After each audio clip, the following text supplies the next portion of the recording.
Caridade são pequenas ou grandes atitudes que podem transformar vidas. São sorrisos, são atitudes de um sorriso bem bom, bem gostoso, um aperto de mão, um abraço, um sentimento que você manifesta de forma bastante sincera.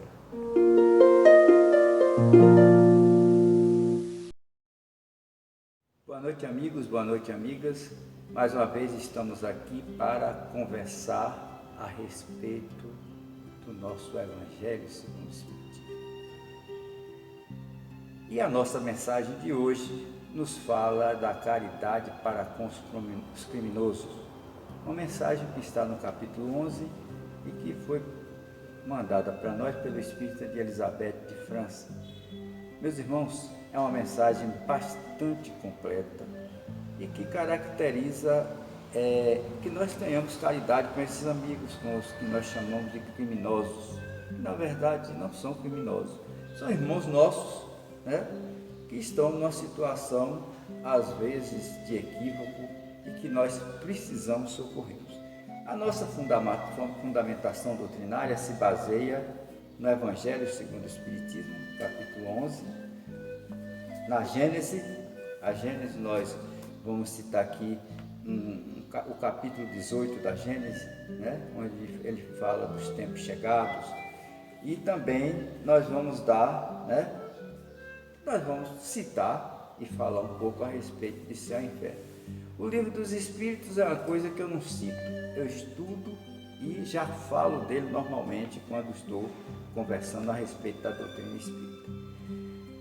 Uma das coisas que nós vemos é o seguinte: primeiro conceito, Deus nos fez iguais, certo?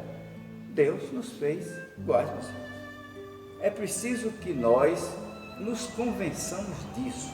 Nós somos espíritos e fomos feitos igual. Alguns de nós estão um pouquinho na frente e outros atrás, mas nós fomos feitos iguais e somos filhos de Deus. Os espíritos convivendo na Terra aprendem a ter decisões mais cristãs.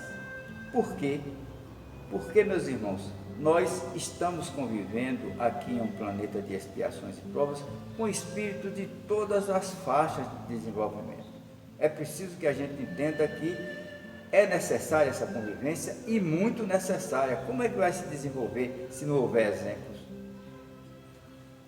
Todos os espíritos impuros e revoltados serão encaminhados para mundos primitivos quanto da regeneração. Então, é outra coisa que nós temos que raciocinar, meus irmãos. Nessa situação de revolta, nessa situação de impureza, nós vamos participar do caminho da Terra até um certo ponto. Depois, o que é que vai ocorrer?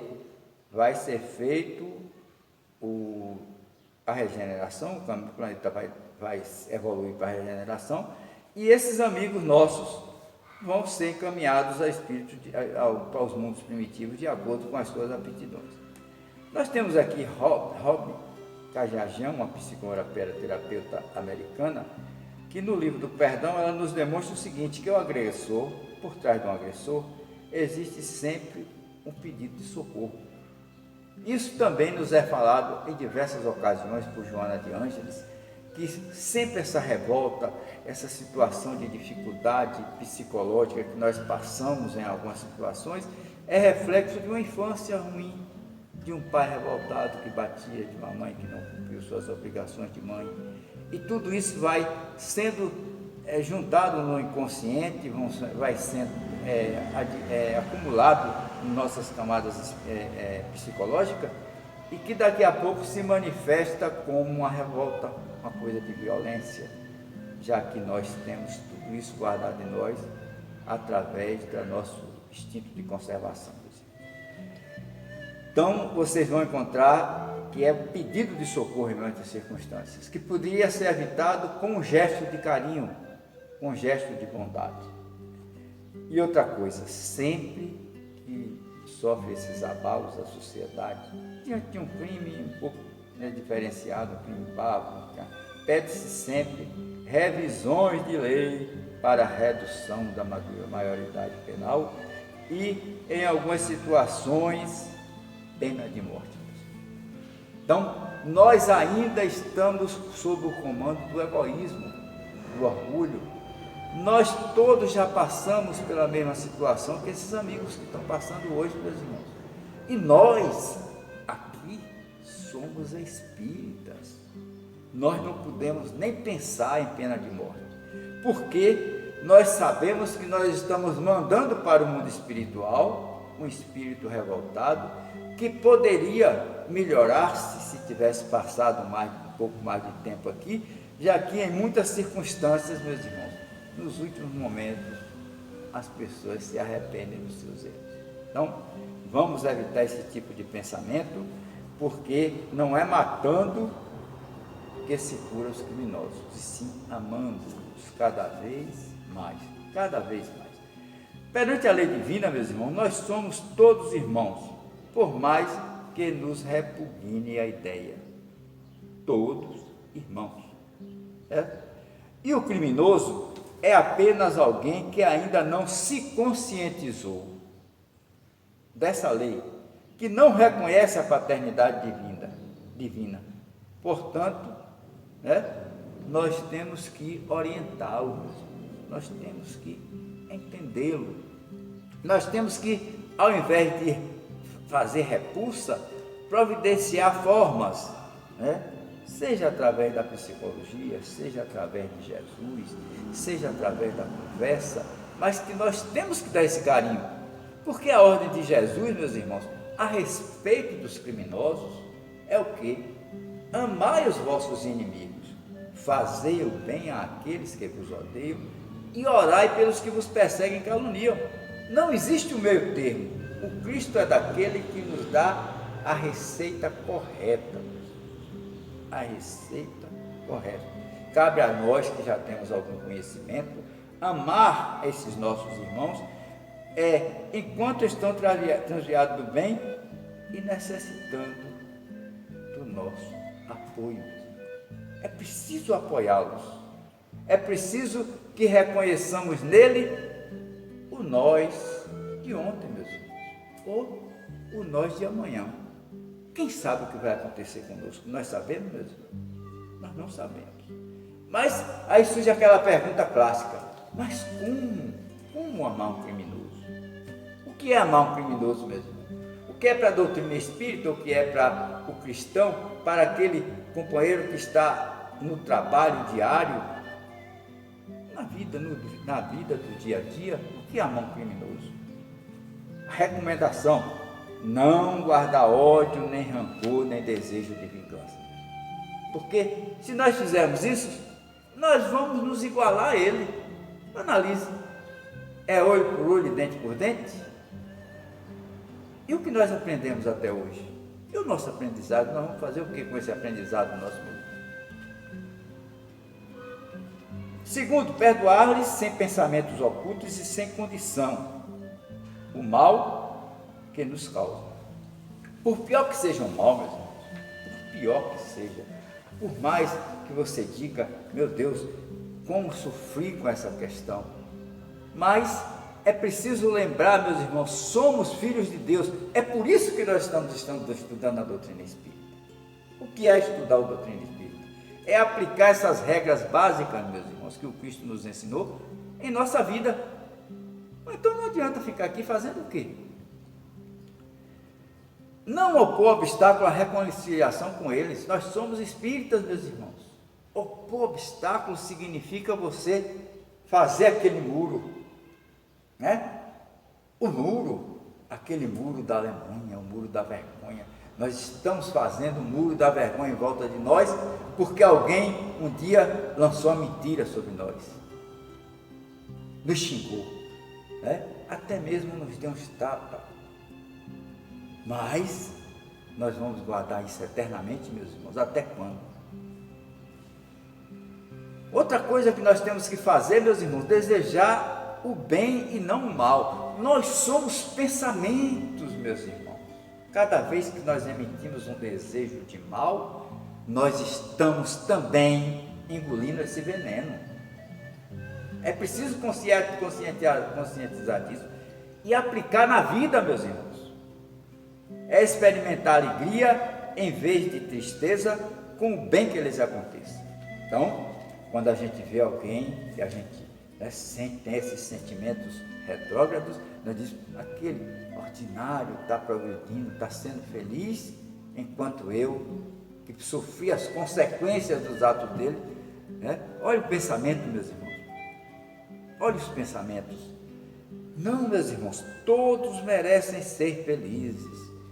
Todos merecem ser felizes. E vamos emitir diariamente pensamentos pela felicidade universal, para que todos nós tenhamos a nossa oportunidade de progredir aqui na Terra, meus irmãos. Porque Deus nos ama a todos. Deus nos ama de forma sistemática, meus irmãos. Ele nos dá tudo o que nós precisamos para uma reencarnação perfeita, Nos deu um corpo físico perfeito, nos deu a capacidade de raciocinar, nos deu um planeta saudável, meus irmãos. Nós é que às vezes esquecemos que foi um presente de Deus para nós e nós destruímos, nós fazemos valer essas nossas capacidades egóicas para destruir um patrimônio que às vezes não é nosso mesmo. O planeta Terra não é nosso. Estamos aqui de passagem, tanto quanto no nosso corpo. Socorrê-los se houver ocasião, meus irmãos. Aqui no Evangelho está correndo risco, e se você sabe que é um criminoso, você tem que salvá-lo? Sim, meus irmãos.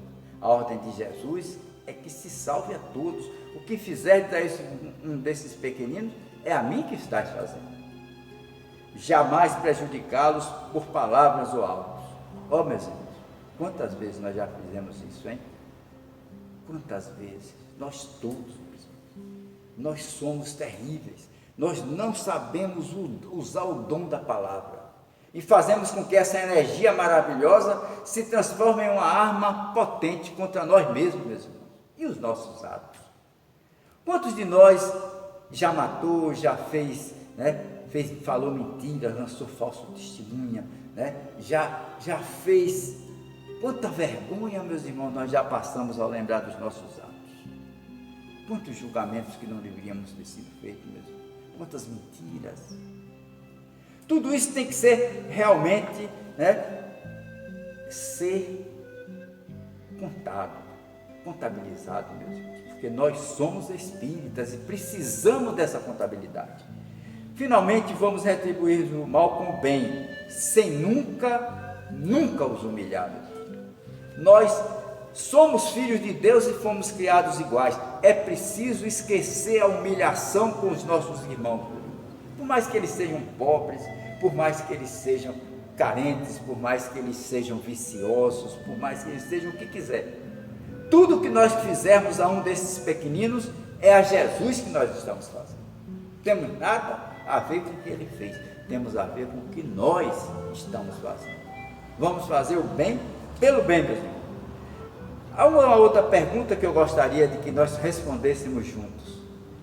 Diante de um crime, como deve reagir um espírita praticante, meus irmãos? Aquele que já pegou aqui o Evangelho, o livro dos Espíritos, o céu e o inferno, onde tem diversos criminosos arrependidos, meus irmãos. Aqui nesse livrinho, tem diversos criminosos arrependidos. Aqui na Gênesis, nós temos os tempos chegados, tempo de regeneração, meus irmãos. É preciso combater o egoísmo, combater o nosso orgulho interior. Como a gente deve proceder? Para a vítima, nós devemos fazer prece para o espírito, principalmente aquele que se foi crime de desencarne, meus irmãos, visando o despertar na pátria maior. Para os parentes dessa vítima, dialogar e realizar prece para encorajá-los a vencer a ausência e possíveis sentimentos de ódio. Para o criminoso, Deus, para aquele que praticou um ato impensado perante a lei de Deus, vibrações de paz, para que desperte para o arrependimento, o mais rápido possível, iniciar o seu retorno ao crescimento espiritual. Não esqueçamos, meus irmãos, vamos seguir sempre a recomendação de Elizabeth de França. Vamos amar esses amigos, vamos ajudar essas almas que sofrem e acumulam sofrimento a sair desse lamaçal onde elas mesmas se colocaram, porque ninguém colocou ninguém em lugar nenhum, meus irmãos. com os nossos pensamentos, com as nossas palavras, com as nossas ações impensadas, é que vamos entrando no nosso próprio umbral. Bem, meus irmãos, relembremos caridade. Pequenas ou grandes atitudes que podem transformar as nossas vidas e as vidas dos nossos irmãos em reencarnação. Eu agradeço a oportunidade em nome de Jesus e espero que essa mensagem leve o bem ao mais de pessoas que possam. Muito obrigado pela oportunidade, meus irmãos. Muito obrigado.